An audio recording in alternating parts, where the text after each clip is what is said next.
來發語問你是我的家屬吧？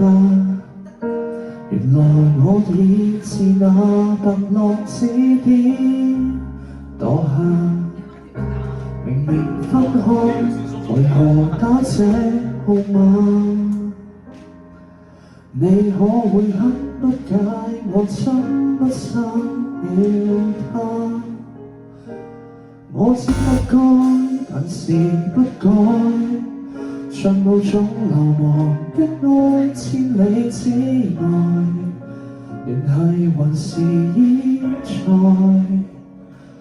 有沒有一絲半秒傷悲？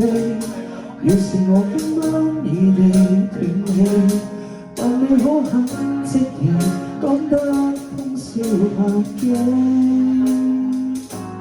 有沒有一絲半秒歡喜？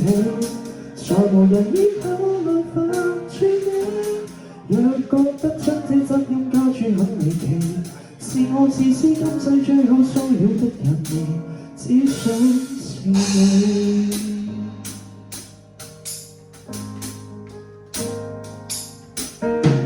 誰令到你讓我在某冰川遇難？然而夠你負痛亦算黑色浪漫，甜蜜那陣時關掛日子中講到帶淚眼，誰料情感無常，這假設太簡單。有沒有一絲半秒傷悲？要是我今晚已被斷氣，問你可肯即時講得通宵拍機？有沒有一絲半秒歡喜？在無人以後去戀你，若覺得將這責任交諸很離奇，是我自私今世最後騷擾的人兒，只想是你，必須是你，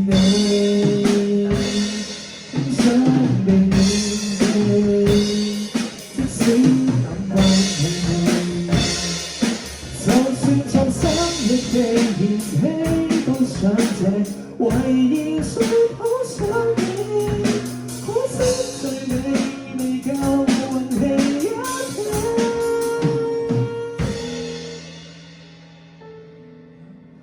有沒有一絲？要是我今晚話到嘴邊打住，早變陌路人，常有幻想似打機，這紅顏應該長眠的手機，就算死亦別再騷擾你，若覺得這晚昨天真的很頑皮，在告別式給我帶淚奔喪的情人，只想是你。